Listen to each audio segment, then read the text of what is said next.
Hello dear friends, అందరికీ మరణాత. ప్రేమైన దేవుని పిల్లారా, మరి దేవుడు మనుషులమైన మనల్ని ఎందుకు కలుగు చేశారు అనేది మరి ఈ వీడియో ద్వారా మనం తెలుసుకోబోతున్నాం.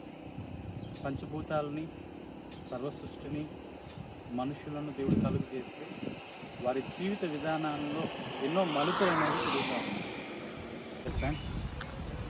సో మనిషి జీవితంలో దేవుడు మనిషికి కావాల్సినవన్నిటినీ కూడా కలుగు చేసి ఇవ్వడం జరిగింది.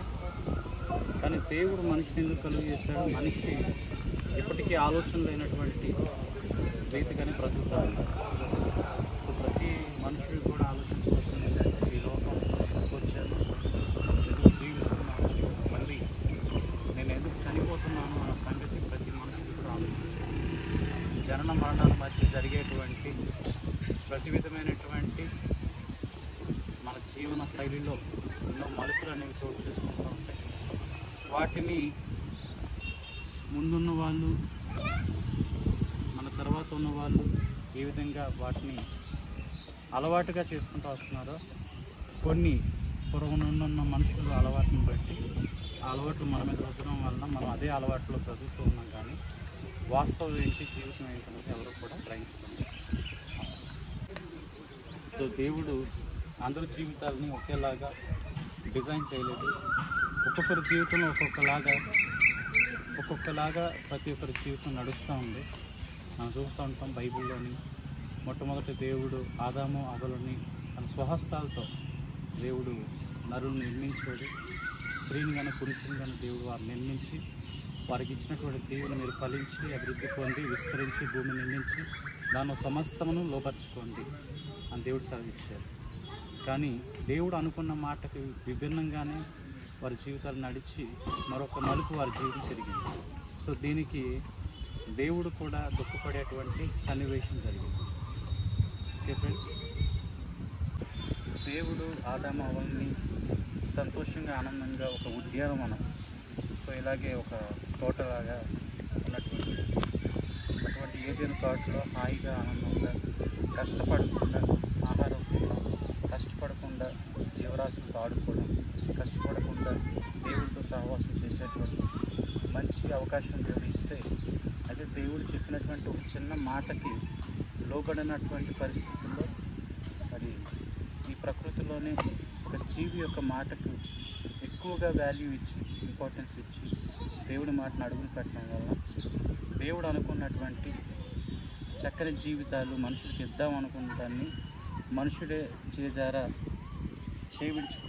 చేజారించుకున్నాడు అన్న మాట మనకి అందరికీ కూడా వాస్తవంగా బైబిల్ చదివిన అందరికీ తెలుస్తుంది.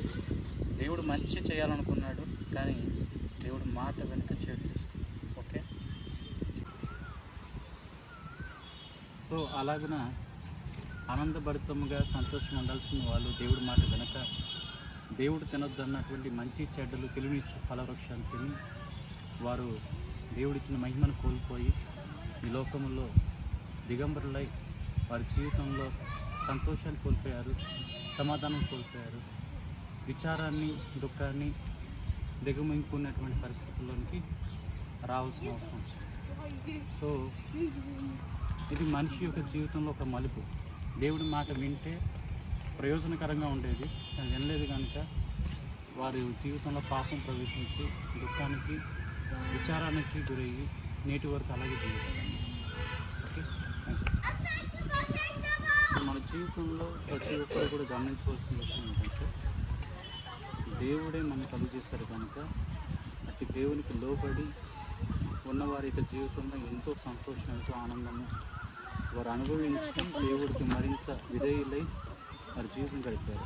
అందులో అబ్రహాం దేవుని మాట విన్నాడు, దేవుడు చూపించే దేశానికి వెళ్ళాడు, ఫిలిస్తీయులు అసూయపడేంతగా దేవుడు దీవించాడు. ఆయన కలిగేటువంటి ప్రతి విధమైనటువంటి శోధన, వేదన, బాధ, కష్టము, యుద్ధముల్లో కూడా ఆయనదే పై చేయగా దేవుడు నిలబెట్టి దేవుడు ఆయనకు తోడుగా ఉండి దేవుడి స్నేహితుడై అతని విశ్వాసులకు తండ్రిగా దేవుడు గుర్తించి అతన్ని ఆశీర్వదించి, అలాగే యేసుక్రీస్తు ప్రభువారు కూడా అబ్రహామును ఒక తండ్రిగా, లాజరు అనే ఒక పేదవాడు చనిపోయిన తర్వాత ఆయన కుడిపార్శ్వం కూర్చున్నటువంటి యోగ్యత యేసుక్రీస్తు ప్రభువారి నోట నుండి కూడా అబ్రహాం గారి పేరు ఉచ్చరించడం అనేది ఎంతో ఆశీర్వాదకరమైనది. కనుక అటువంటి ఆశీర్వాదము భక్తులైన వారి ద్వారా మనం కూడా మార్గదర్శకంగా తీసుకోవాల్సిన వారమే అన్నమాట. కాబట్టి అబ్రహామును దేవుడు దీవించాడు. అబ్రహాము దేవుడికి తన జీవితాంతం రుణపడి, దేవునికి లోబడి, దేవుని ఇష్టానుసారంగా జీవించి, అక్కడికి దేవుడు తన కుమారుని బలిగా అర్పించమన్నా కూడా వెనకడకుండా అట్టి త్యాగానికి మారు పేరుగా, విశ్వాసులకు తండ్రిగా మంచి పేరు తెచ్చుకున్నాడు. కనుక అబ్రహాము మనందరికీ కూడా మార్గదర్శి. అలాగే మోషే గారు ఐగుప్తు విద్యలన్నీ నేర్చుకొని రాజ కుమారుడిగా ఉండడానికి ఇష్టపడలేదు, కానీ తన ప్రజలతో శ్రమపడడానికి ఇష్టపడి మరి రాజు విద్యలు నేర్చుకొని కూడా గొర్రెలు కాచుకునే రీతిగా మలుపు తిరిగింది తన జీవితం.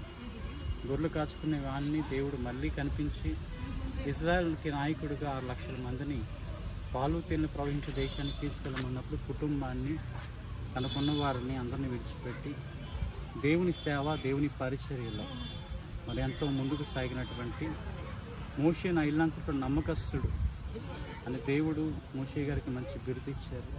అంతేకాకుండా మోషే వంటి సాత్వికుడు భూమి మీద లేడు అని దేవుడు, ఒక వ్యక్తి ఏమో మరి దేవునికి గొప్ప విశ్వాస పాత్రుడు, మరొక వ్యక్తి దేవుని ఇంటికి నమ్మకస్తుడు, సాత్వికుడు. అలాంటి మంచి పేరు తెచ్చుకునే వారంగా మనుషులందరూ కూడా దేవునికి లోబడాలి, దేవుని విశ్వసించాలి, దేవుని నమ్మాలి, దేవుని అనుసరించి నడుచుకోవాలనేది దేవుడు మన నుండి కోరుకుంటున్నారు. కనుక అటు రీతిగా బ్రతుకు దేవుడు మనందరికీ అటువంటి గొప్ప బ్రతుకును అనుగ్రహించి, మనం కూడా అటువంటి ఇష్టాన్ని, మక్కువను దేవుని ఎలా చూపించి భాగ్యం దేవుడు అనుగ్రహించిన గాక. ఆమేన్.